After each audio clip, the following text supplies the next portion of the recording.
In this session, we're going to be looking a little bit more about some of the kind of practical areas, I suppose, of how we drive efficiencies and drive returns, and what some of this all actually means for the real estate sector.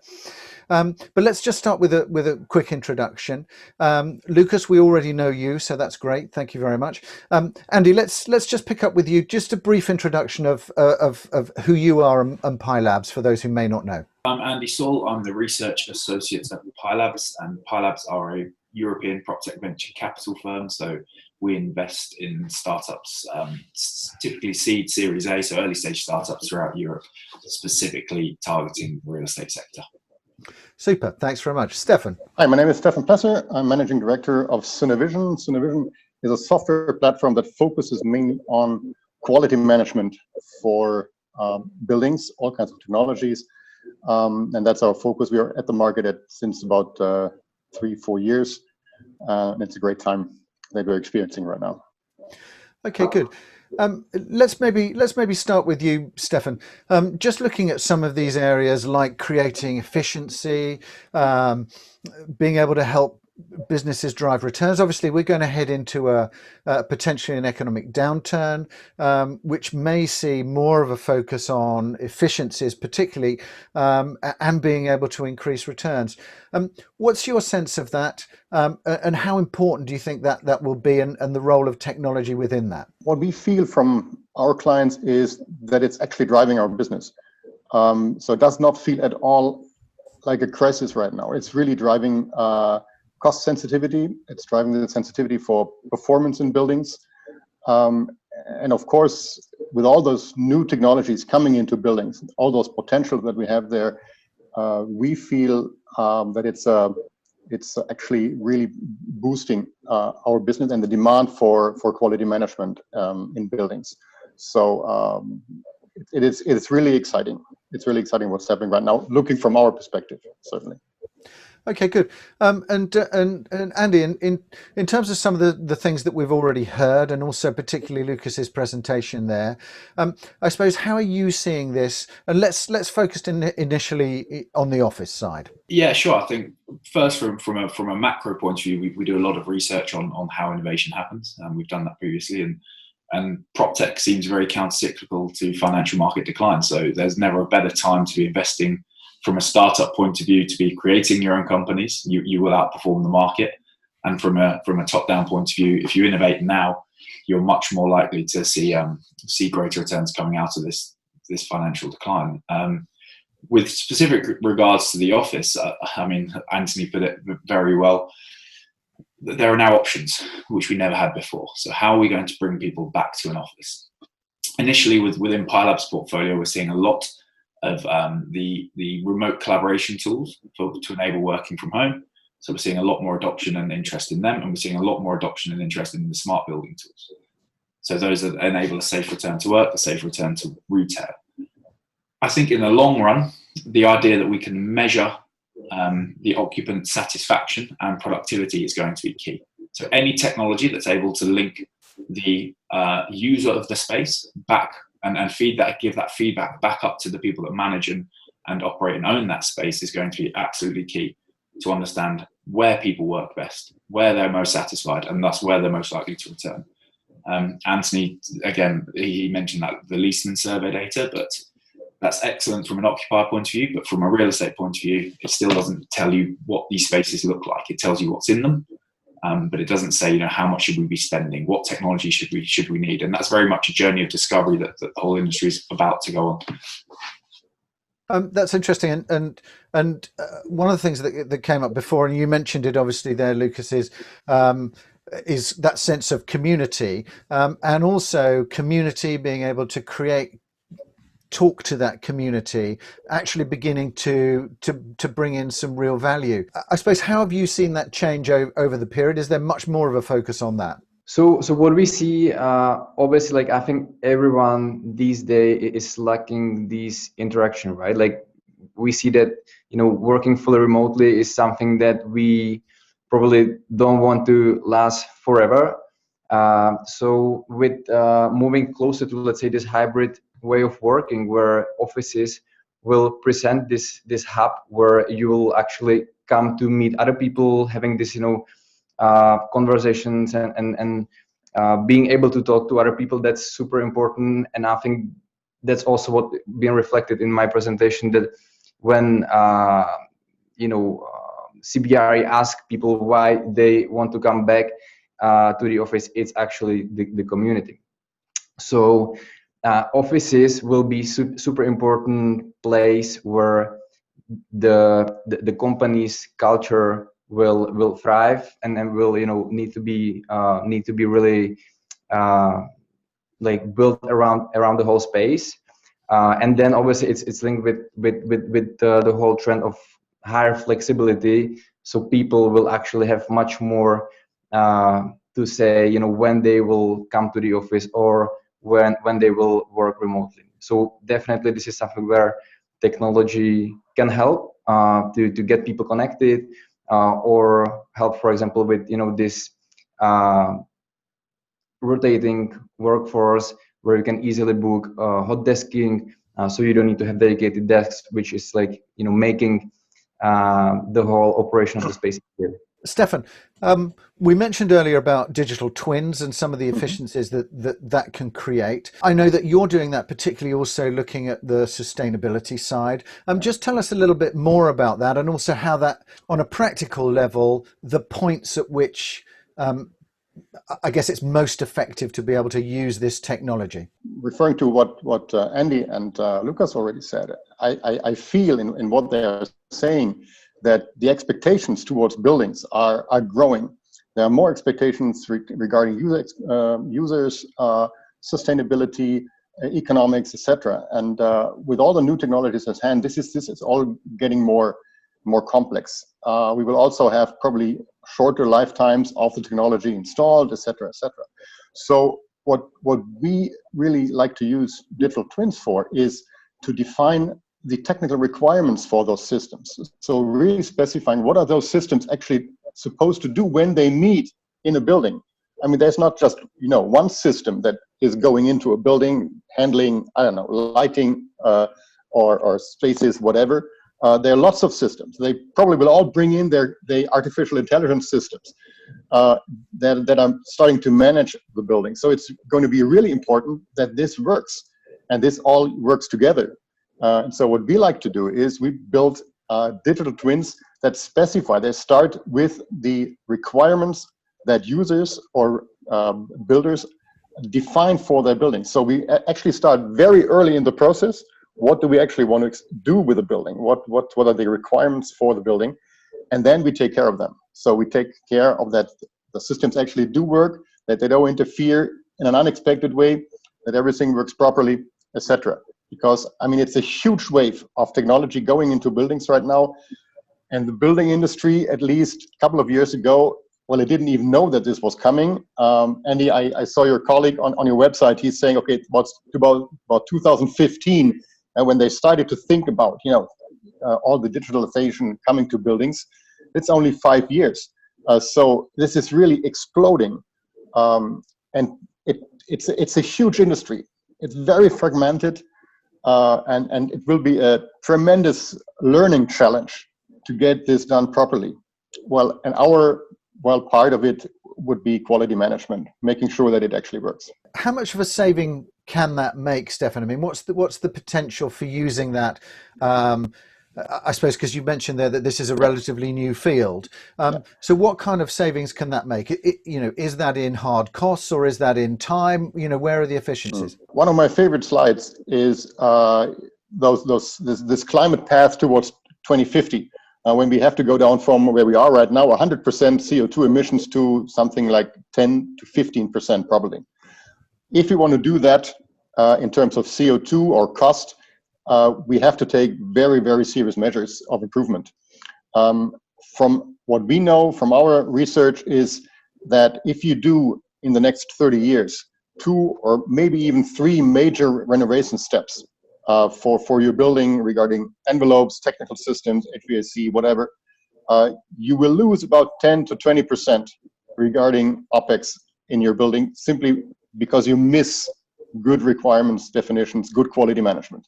You do all the stuff, you invest all the money, and you have the facilities managers in there, but you just don't get what you pay for. And so when you end up in 2050, you will miss your objectives by about 40% if you add up. And that's going to be a disaster. We have no second shot. So, well, we have to take care of this. To talk to costs and then kind of savings and specifically the thing that real estate companies really care about, and that's, return. I like to. There's loads of examples from research I've done on why we should be installing technology into buildings. I'll start with the first one. There was an MIT study that looked at 1,400 buildings, and it just looked at whether there was a return on satisfaction. So it looked at the most satisfactory buildings versus those that are not, and they found that those buildings that scored high on a workplace performance index, it's run by a company called Gensler, were able to command a 29% premium from those that didn't. When we look at environmental efficiency in central London, those buildings that are rated EPC A or B are able to rent for 12% above those buildings rated C or D. So now we're looking at these clear returns on investment, and we kind of understand that if we have a BREEAM rated building, this is going to fetch a premium in the market. And I like to talk to the idea that we will go on holiday and we can discover all these variables about the hotels that we go and stay in. We have all these satisfaction ratings and metrics, and we go there for 2 weeks. And this informs our decision on where we go to stay for 2 weeks. Yet we work in offices every day of our lives, and we don't have these metrics on which we can make these decisions. And so in the same vein that we look at BREEAM and these energy efficiency ratings and want digital twins to help the carbon neutrality, there will be satisfaction accreditations. There will be accreditations of how we perceive and we work within buildings. There are companies trying to build them now, Wired Score being one. And it's the idea that if you put these technology in that creates these beneficial workplaces, you will fetch a premium in 10 years' time. There is no doubt you will be fetching a premium, be it by rent, be it at disposition.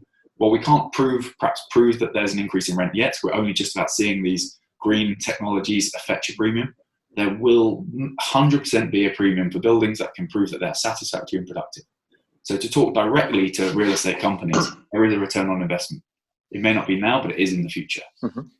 So, Andy, do you see this almost like a kind of, we all know what we would expect out of a 3 or 4 or a 5-star hotel, which is a mixture of the types of service, but also the types of facilities. Do you see that kind of thing coming in?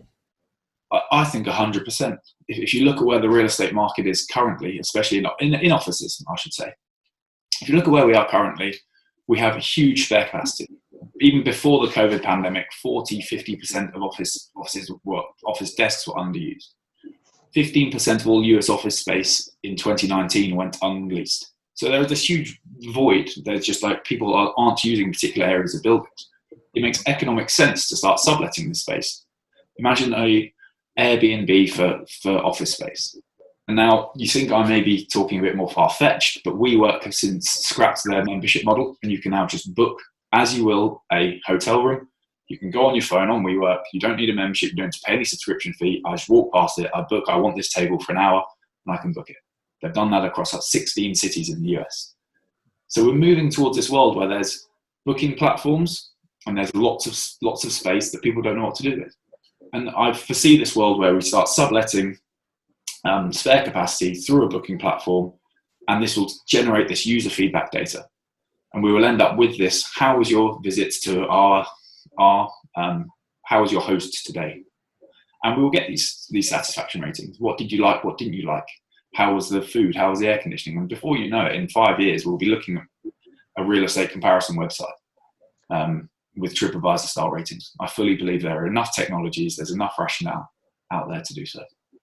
Andy, that sounds like Richard, this really sounds like a very, very effective a control loop of feedback with tremendous sensitivity to the quality in the buildings. I believe that's the best way to get carbon neutrality as well. It's absolutely. I'll be reporting back on. I didn't think it was sustainable. The new consumer wants sustainable sourcing. I think it's a brilliant, a scary one, but a brilliant kick up the butt for real estate that has so far ignored the customers and the occupiers of the building, as Anthony and Lukas speak to so well. Well, and that's interesting because that would completely change in some ways. Well, not completely change, but it would put a very different emphasis, I suppose, on the types of data, the types of feedback you're getting in terms of Spaceflow. I mean, give that much more weight, I suppose, taking Andy's point. Exactly, like what Andy said is super interesting. For example, in Spaceflow, we try to help all the landlords and space operators, manage this feedback in real time and manage all these relationships with tenants. So for example, what Andy was saying, thanks to this data, you can actually also, for example, sense the sentiment about an unsatisfaction at the moment from all these different companies that you have in the building across the portfolio, right?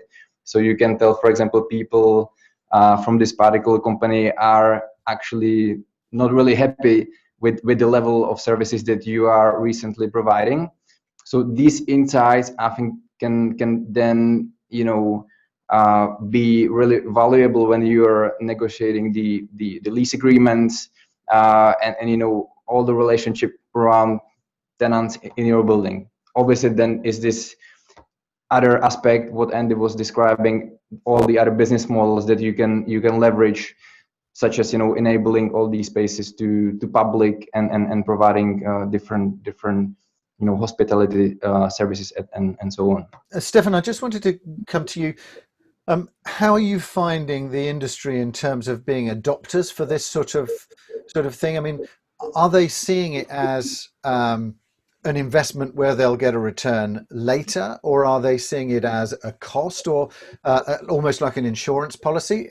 How are they viewing it? I think it's an uncertain feeling, probably.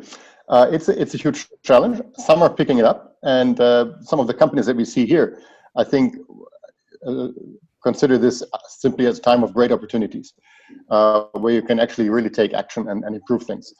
I think that many are unsure about how they can actually deliver on those challenges. In the end, CO2 is a physical measure. So things really have to happen in terms of cost or CO2, whatever. And what we see right now is that the companies are starting to invest in green technology. So they are trying out a lot of things. When we look into buildings, we often unfortunately see that they don't deliver on what they promise. The systems are simply not working, especially, and that's unfortunate, very unfortunate, that we have many certified buildings that go really, for a high target. They go for gold or platinum or whatever LEED, BREEAM, DGNB or whatever it's targeting at. They invest a lot in green technologies, maybe even more than they probably should, but they don't make it into real performance. So it's not converted into real performance. And that is a huge problem. And that is exactly this deficit that we are experiencing. That, yes, we have technologies at hand. We have all the basic needs that we need to become carbon neutral, but putting it together on the building side and make it work is the huge challenge. With this one slide I mentioned, it's innovative technologies at large scale, at high speed. That is a tremendous challenge in terms of quality. Stefan, what you should do is you should send me that slide and I will share it with everybody after I'm sorry. Yeah, it obviously sounds like a very important slide. Andy, you wanted to pick that up. There's a lovely, it's known as the performance gap, and there's a lovely study into this by Innovate UK, and they looked at, I think, let's say 60 commercial buildings, and on average they perform 3.5 times worse in operation than they do at design. So if they're designing to meet carbon efficiency standard, let's say 100 megatons, I don't know the measurement, they're actually releasing 350 megatons. And one building that was actually awarded a BREEAM rating of excellent, so it was at construction, was given this rating of this is a sustainable building, in operation worked 10 times worse. So understanding the systems in the buildings, there are many technologies that are able now to plug into the building management systems and actually tell you how the building's working and optimize performance. I think is key. We can't just build green buildings, we have to operate green buildings, and we have to align incentives. And again, the technology that Stefan talks to is one clear way of doing so.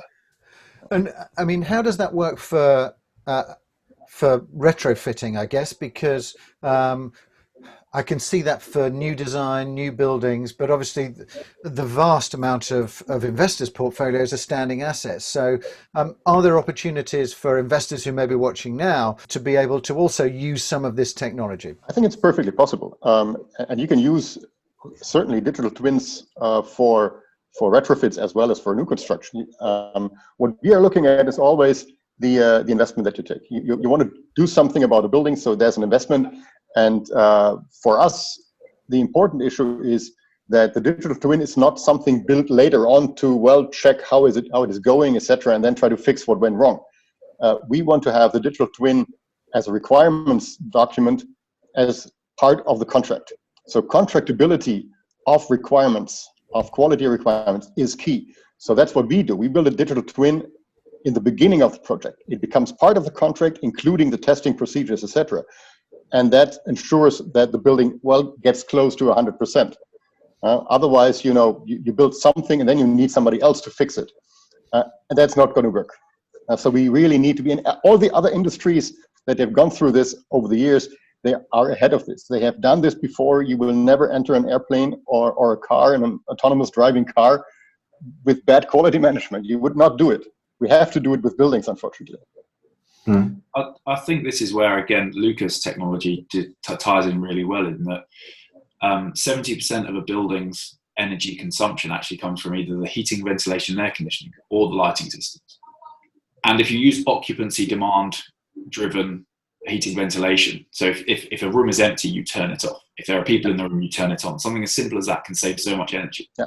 So in kind of tying the two technologies together, if you know where people are and you know how to what kind of heating you're able to measure and adjust, that there are very simple technologies and very simple ways you can actually improve the energy efficiency of your building without needing obviously a first step towards a digital twin, but just understanding how people use your building and how the heating and energy systems are running in an efficient way. Getting that data out of the building, getting that data about the employees can really drive not just satisfaction, performance, but also operational energy. And Lukas, I'd be interested to get from your side, where do you see the role of the landlord in this, and where's the role of the tenant in terms of providing that feedback, making those adjustments? Who kind of owns the data, and who should be driving that process?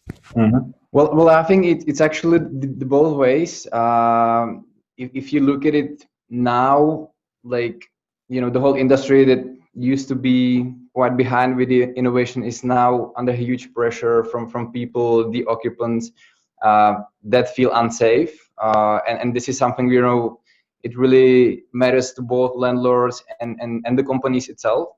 So I think it comes from both these angles. We can definitely see like some of these use cases, like for example, providing timely communication or building update. This is something really where landlords needs to step in, or for example, providing these touchless technologies such as access management, where you can open doors easily, or you can sign up your guests or visitors again pretty seamlessly. This is something where landlords needs to take a part. But then you have a lot of workplace management solutions and IoT solutions, where I think this is very important to the tenants as well, and they have a lot to say, obviously, into implementation of these solutions. And then there is a very important part of what has been discussed today as well, and Stefan made a lot of very good points on that. Is the whole topic of sustainability and energy monitoring. And this is again where landlords should be proactive. So it's, like I said, both ends. I think for landlords it's super important to learn about these data and analytics about the behavior, how the space is being used, and what their customers like about their building, what would they like to see improved. And then the tenant side, they will look really how to improve the whole performance of their employees, and how they can efficiently manage the space and the workforce in the company. Can I just add a point on that? Yeah, of course, yeah. Just not to sound morbid, but this is actually one of the beauties of COVID and what this has produced within the tenant and landlord kind of dynamic, in that previously landlords would put a technology in to get a green accreditation rating to then rent for more money. They're not putting it in for the goodness of the tenant. And the tenant probably wouldn't put a technology in that the return on the investment falls outside of their lease term, because they're not going to see any money. So neither really landlord or tenant were putting these technologies in. There wasn't going to be a financial gain of these technologies. Now COVID has occurred, and we need these technologies for landlords to safely collect their rent and for tenants to safely bring their employees back to the office. Certainly where before neither landlord nor tenant were, only the most progressive landlords and tenants were looking at these technologies: airflow quality, temperature adjusting, occupancy monitoring. Now suddenly, because of COVID, both landlord and tenant are highly financially incentivized to actually use and install these technologies. And then all the benefits that we're discussing, we will see occur in the next 2-3 years as a result of this great lockdown. That's what's, I think, one of the biggest challenge now for all of us in the Proptech field, is really to ensure that our solutions are fully integrated. This is like the critical point we all need to achieve, and find really strong partners, because like many times it's been already mentioned here, like it's a huge space. It might be confusing for landlords to pick the right partners, and we really need to ensure that we are we can collaborate and work together to digitize these buildings and life in them, to get these outcomes. I wanted to just touch a little bit on I know some of the things that we've been talking about for the office sector are also relevant to other areas, but I just wanted to pick up on the technology. Is there an opportunity for that to be able to either help or change the retail sector? Because obviously the retail sector has been viewed as one of those where the issues there have been accelerated, particularly the real estate investment side. Andy, just from your perspective, do you see ways of technology being able to either change the route map in some ways for retail? We've touched on the PILabs investment themes. ESG is one of our clear investment themes. The whole return to work, the office, measuring user satisfaction, productivity is a huge investment theme. Lukas spoke about integrating. So software that can integrate throughout portfolio management, asset management, and up to the real estate investment management is our third key theme, and our fourth is the future of retail. And so what the way we perceive technology to impact retail is on measuring new digital drivers of value.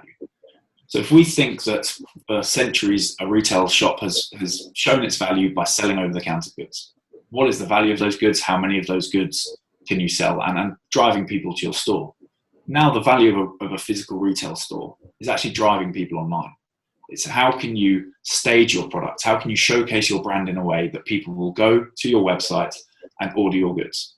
And they might click and collect, they might deliver them. So the role that technology currently has is in providing landlords with this data that the retailers are currently kind of keeping close to their chest. So enabling the landlord to share in the uplift in online sales that the presence of a physical retail store allows. So this may be footfall monitoring, it may be some kind of social media engagement, it may be some kind of inventory, some clever inventory management, so we can see what's going out of their warehouses and relay that to the landlord. And there are a few companies trying to do this from a top-down level, one being Colliers, I believe. They're trying to include, they're calling it a halo rental model. Yeah. Where there's a baseline rent for the location, let's call it 70%. The other 30% is topped up based on how many online sales, how many click and collects there have been, and not just these indicators of store success. So the value of technology in understanding, again, it all comes down to understanding the person within the building. In the office, it's understanding the employer. In retail, it's understanding the customer. How can you connect the landlord to the customer, which currently that data gap goes via the retailer and stays with the retailer. So there's a lot of technology out there, and it's certainly something we're scouting heavily that can give this transparency on consumer data to the landlord. Stefan, actually, a question just come in, or a comment has just come in actually from Paul. Thanks very much, Paul, for that. Which is, you don't need a digital twin for retrofits. It can actually complicate the situation much more. So, from your perspective, how do you see that? Are there ways of effectively using a digital twin for retrofits, or is it really more suitable for new build? I completely agree. There is, it's a buzzword. You can use digital twin in many ways, and from theory, a digital twin is a model, and a model always is targeting at something. It has a use, and so if you build a useless digital twin, in case, for example, of a retrofit building, you will spend a lot of money that's not good for anything. What our digital twin is not kind of 3D model or something. We are modeling the functional requirements, like indoor environmental qualities or functional requirements for HVAC systems, etc. That has nothing to do with the actual physical environment. That's not what we are doing, and I completely agree. You can as much as you can over-engineer a real building, you can over-engineer a digital twin, which is very costly actually. So you should not do that. I completely agree. But that's not what we're doing. We are really focusing on what is useful. I just wanted to pick up as well in terms of that ESG side, Stefan. Are you seeing that people are taking this, I suppose, more seriously because of the occupier demand, the investor demand, and also obviously in Europe far more focus on regulation. So do you see this just growing and growing in terms of a focus for occupiers and investors? Well, I certainly do not have a complete view on what's happening right now in Europe, but when we look at the variety of customers or clients that we have, that is so diverse, that maybe an ESG responsible person at a real estate company that has, I don't know, hundreds of assets in all over the world, that is now in charge of screening the portfolio for ESG risks. At the same time, it might be a contractor that is retrofitting residential buildings in Italy or in Spain, looking at tax incentives for sustainable retrofits. So it's very diverse, covers all kinds of all types of buildings, all types of financial structures, and so my impression is there is a big wave coming, and it's already pouring through all the different channels into the market, and it has reached us. It's there. And for those looking at sort of changes that they should be making to some of their assets, and this is for anybody actually, is what are the key kind of things, Lukas or Andy? Is it the sort of, I suppose, touchless kind of elements? I mean, what are the key things that people should be looking at? So we actually, from our experience, we see a lot of demand for these touchless endpoints or solutions. We see a big demand for this, strengthening the relationship with tenants while, being remote or working remotely. I think this is super important topic to landlords, so not to lose this connection. And still, keeping them updated, about what's happening in the building, because that's, I believe, right now the number one priority, right? To get people back to work as soon as possible, and it won't happen before people will feel comfortable to go back. So we really need to find these quick solutions that will help people to feel comfortable. So that's I think the most what we see. Then obviously there are these use cases that I've talked about the hot desking or room booking or occupancy rotation, all related to the safety and health environment. With, for example, tickets that you can upload through the platform. Or air quality monitoring. So these use cases are, I think, very, very needed these days to implement. Okay, good. Andy, did you want to come in on that? Yeah, I think from everything we've heard, and then the whole idea that Real estate's going to become consumer focused. It's going to become a service. It's going to become satisfaction ratings. I think you need to just be asking the people that use your buildings what they want. We've heard from Stefan that buildings are designed, but they don't operate. That's because people are having technology forced on them. You need to find a way to communicate with the individuals within the building, not just the head of real estate in your organizations, the individuals within the building, and whether collect some data on how they use it, or simply just survey them, ask them, what do you want? How can we produce a better product for you as an individual in your organization? And then listen to them. And I think this is something that we've kind of missed in real estate for so long. We talk to the heads of real estate from organizations, and it's sublet. You have the investment managers has all the investors that he reports to. He's talking to an asset manager, who's talking to a property manager, who's talking to a facilities manager, who's talking to a head of real estate. And this is all lost in translation. Just find out what the people in your building want. Just in terms of looking forward, we're obviously coming towards the end of 2020, which has been a challenging year in a huge number of ways.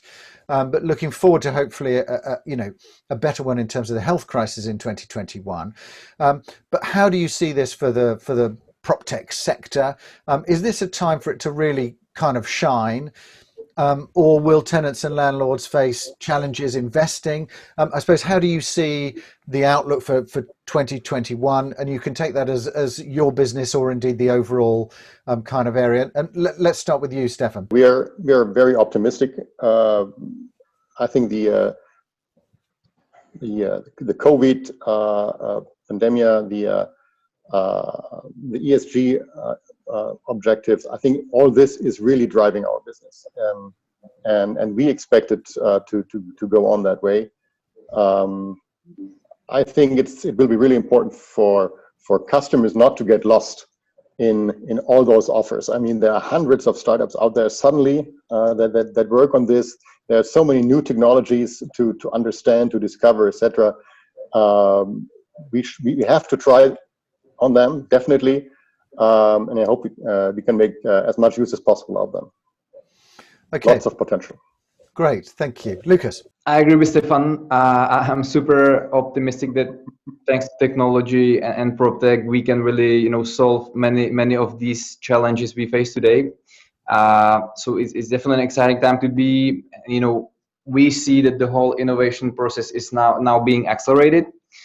What other, for example, thing is, very important to us, that most of these landlords, a lot of these landlords are actually now having their own digital strategies that, before or 3 years ago, we were really, pushing them, this, let's say, innovation, let's say, strategies into their corporation or into their companies. Now they are actually approaching us with having much more idea what they really want, which is really interesting to see that the whole market is really getting there, and I believe that the whole pandemic is accelerating the usage of this technology and the whole implementation phase. Great, thank you, Andy. But I've actually written a 30-page research piece on exactly this, which you can read on the PyLabs website, called COVID-19. We can't cover all of it in the next 30 seconds, Andy, but yes, I will share that. Yeah, that's fine. Very quickly, in previous recessions, Proptech adoption and Proptech investment has soared. So we did a big data analysis on 8,000 Proptech companies. We believe this recession is going to eclipse the previous two, purely based on the fact that the industry in the crosshairs at the moment, apart from obviously medicine, is real estate. The global financial crisis gave birth to fintech. The Great Lockdown is going to give birth to Proptech into the mainstream. Great. And we also got a comment there from Philip Roveda. Good to see you there, Director of Integ Capital. Nice to see you here today, Philip. Fully agree. Every asset class will become an operating business sooner or later, but rather sooner. And I think that's a really interesting note to end on here. Lots of interesting discussions there. Thanks very much to everybody for joining us today, for all of your questions. Thank you to Anthony and Lucas for the presentations that really helped give some information, I think, and some good food for thought for the discussions. Thank you to all of our panelists.